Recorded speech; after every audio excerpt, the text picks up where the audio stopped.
Hey guys, welcome, hope you're all good. Today I am back in The Sims 4 and I'm carrying on my renovating series. So if you haven't seen my first Sims 4 video, I told you guys what I was going to be doing in The Sims 4. I don't really play the game that much anymore, I don't really enjoy it.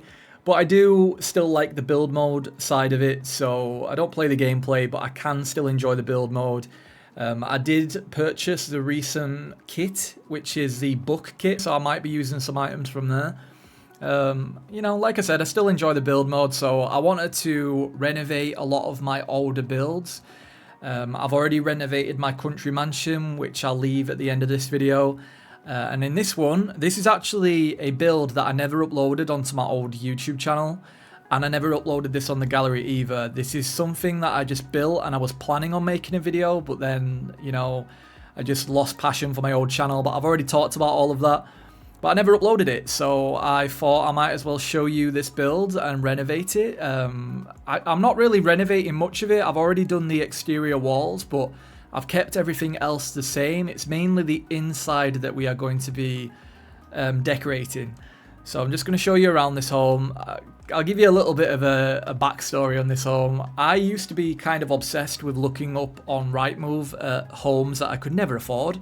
But I was living in delusional land thinking that one day I might be able to afford a £550,000 home. And then you fast forward to today's times and we're living in a cost of living crisis, which is not very realistic now. So I've stopped all of that. But this home is actually a home that I found on Rightmove.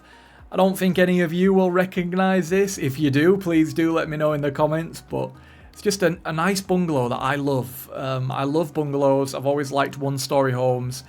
And that's just kind of my thing. So I remember seeing this on Rightmove and I just jumped into the Sims 4 and I felt like building it. But I'm gonna just show you the inside right now. So you can see it's got a lot of rooms and this is what we're going to be decorating. I've already started on the hallway.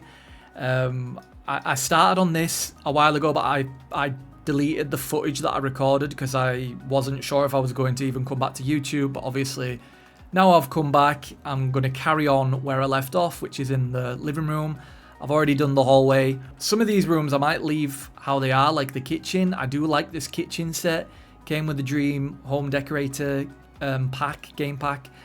But then you can see here it's got plenty of rooms. I'm going to do like an office in here, bedroom, walk-in closet, bathrooms, more bedrooms, and like a little study area. We'll figure it out, but I might as well just crack on.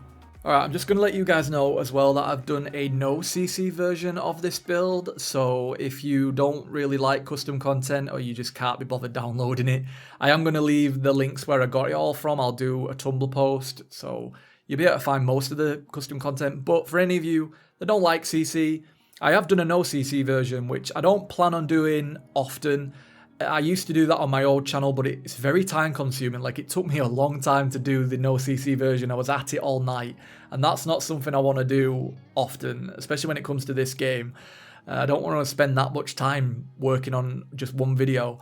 So I have gone and made the effort because I never uploaded this build onto the gallery. So if you want to check out the no CC version, which I do recommend that you actually do, because I think it looks better than the CC version.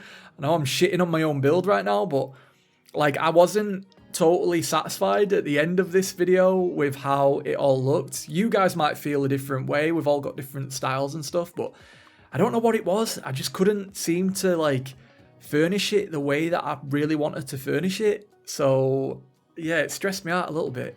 It was like I had to cut a lot of footage out in this speed build. I do that in quite a few of them, just because I was like looking through the catalogue, trying to find plants, trying to find decor items. And you know what the Sims 4 frigging category, or whatever they call it, build mode, catalogue, that's what I'm looking for. You know what it's like. You're looking through this catalogue forever, trying to find something that you've got in your mind, and it just takes too long. So I had to crop out a lot of that, and I wasn't really feeling the CC version as much as I was feeling the no CC version. So I do recommend that you do check that out. I do think it's a lot better. You will need a lot of the packs though. I noticed when, you know, like it shows you on the gallery all of the packs that you've used. I think I used them all. It shows so many packs. So for just letting you know, if you don't have all of the packs, That's why. I might as well talk about the game changer stuff for a little bit. I don't really like talking about the build all the way through. I'll touch on certain things here and there, but that's not really my thing. But I want to talk about the game changer stuff, because I used to be a game changer, and that's how I got all of the packs. You know, if I wasn't a game changer, I don't even think I'd have all of the packs right now. I don't think I'd have them all. I wouldn't say I've got every single one. Like when I stopped being a game changer, because I left the program, I think it was like 2020, 2021. When I did leave that program, I will talk about why I left it in this video, I might as well. But when I left it, I basically had to buy the packs again. You know, when you leave the program, you don't get access to the packs anymore. So I did end up purchasing a lot of like the recent expansion packs and game packs. But the packs that I haven't bought is the werewolves, because I've got no interest in really occults. I didn't like the creator sim or the build mode stuff in there either. It's not my style. So I didn't purchase that. I don't like the world either. It looks like a lot of worlds that we already have. I think I've got every expansion pack. It's just the game pack and a lot of the kits that I haven't got. I can't remember what kits it is. I think it's mainly like the creator sim kits. I think that carnival kit I never bothered with. There was a very like feminine pack that came out for the masculine sims, and it was very feminine, and that's not how I dress my male sims, so I didn't bother with that. That's not for me. If it's for you, whatever. I'm not hating on you. It's just not my style. It's not my fashion. I don't dress my sims that way. I don't dress myself that way. So why would I buy a kit that is all about feminine male items, you know? Anyway, I'm going to talk about the game changer stuff for a little bit. So I used to be a game changer, and a lot of like Sims YouTubers these days that aren't in the game changer program, they kind of really want to be a part of it. They think it's very fun and exciting. And I just want to let you know, from a game changer to you, I did not enjoy it. Like I enjoyed it for the first part that I got packs. Like I enjoyed, you know, getting early access, and you know, it was fun for a while. But the more packs that came out and the more early access and deadlines especially, the more just repetitive and boring it got. Like I just didn't enjoy it, because basically when you're in the Game Changers program, you'll get early access, and then there's people that get early access. So if you are getting early access, they give you a deadline and they tell you to try and stick to it. They say don't worry if you can't, but sometimes it can maybe affect you getting early access again if you don't make any kind of content for a new pack. You know, the sim guru that's in charge of that, the manager that's in charge of who gets early access, maybe you'll not be invited to those kind of opportunities if you don't, you know, make content straight away. So they say that it doesn't matter because, you know, they mean that. It's just if you do want to get early access, then I think it does kind of matter sometimes. So you got like that stress of being under a deadline. And I remember, you know, I had shit going on. Like my mum, she was very ill quite often, and I had a lot of stuff going on, and I just couldn't make content in time for the pack release, and then it'd affect my channel because I wouldn't get the views that I wanted to get. Because I used to do speed builds like I'm doing now, and I used to do these really cool intros and outros and stuff, and they take a lot of time. And especially like my editing back then, I used to spend way too much time on one video, so I could never make a video for when the pack has just been released, and it got to me quite a lot. It affected my mental health for quite a while, and I let it get to me. So yeah, it was very stressful, I will not lie, and I can't imagine it's changed much, especially for people that are invited to these early access. You know, if people are building homes for these new worlds, which is a good opportunity. I never personally got that opportunity. I did want it, but I never got that far. I'm sure that if I'd have kept my mouth shut about certain things and been a good little obedient bitch, and, you know, not talked about The Sims 4 in the way that I talk about it now, then EA would have likely have maybe given me an opportunity where I would have built one of the homes for a new pack.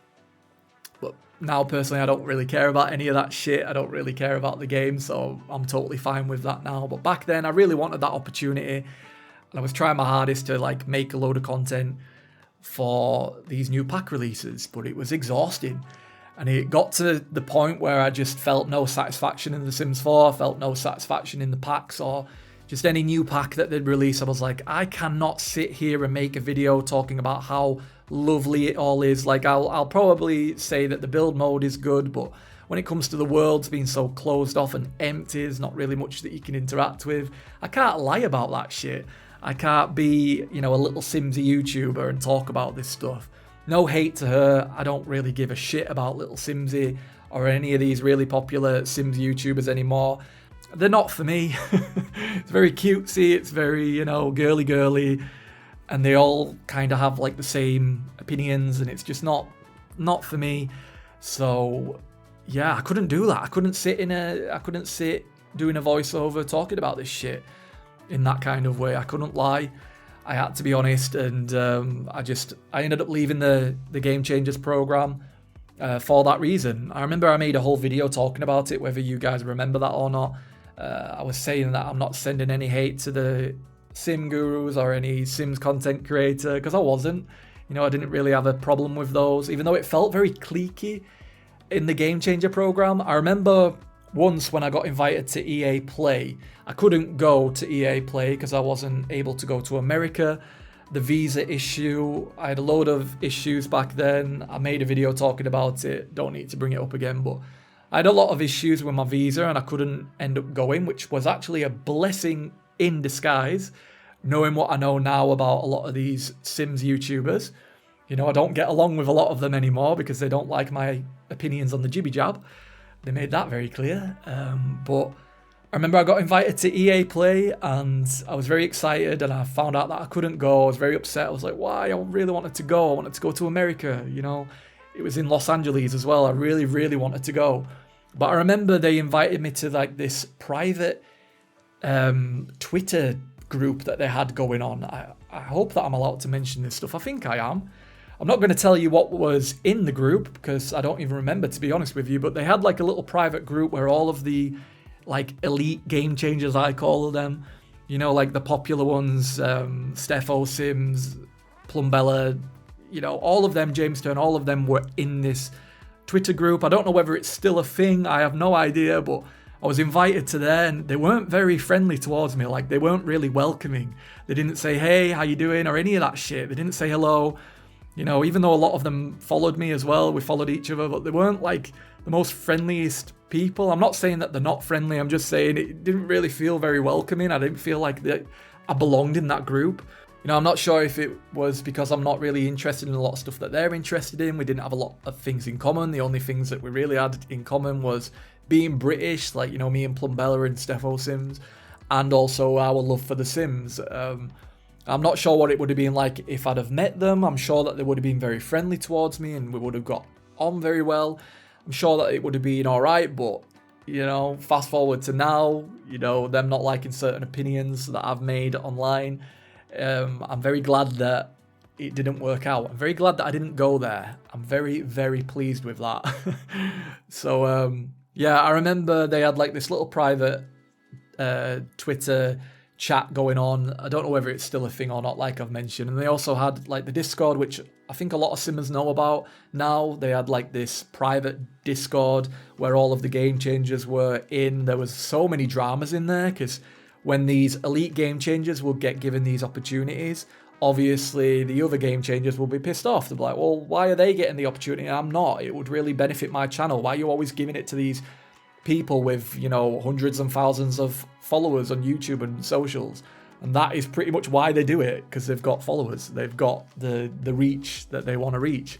It's a business at the end of the day. So I understood what it was. I totally got it. But a lot of other people didn't. They found it annoying, which is fair enough, you know, if you don't get invited to certain opportunities. I know that they've opened it up, this whole Game Changer stuff, to, you know, let more people in, like smaller channels and things, so that's kind of good. But yeah, with the whole Game Changer thing, I'm glad that I left the program. I think I'm running out of time to carry on talking about this. I might talk about it in my next Sims 4 video a little bit, but I am running out of time right now. But yeah, I found it very stressful, and I don't really recommend the Game Changer program to a lot of you.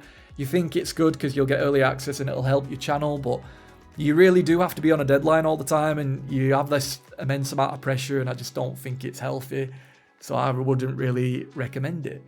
But yeah, I'm going to stop this voiceover now. I was going to go into like a deep discussion about stuff, but I don't have that much time. This is definitely a shorter video. But yeah, enjoy the screenshots, guys. If you did enjoy this video, please leave a comment and please subscribe. It will help my channel out. And that's it. Thank you for watching. I'll see you in the next one. Take care. Bye-bye.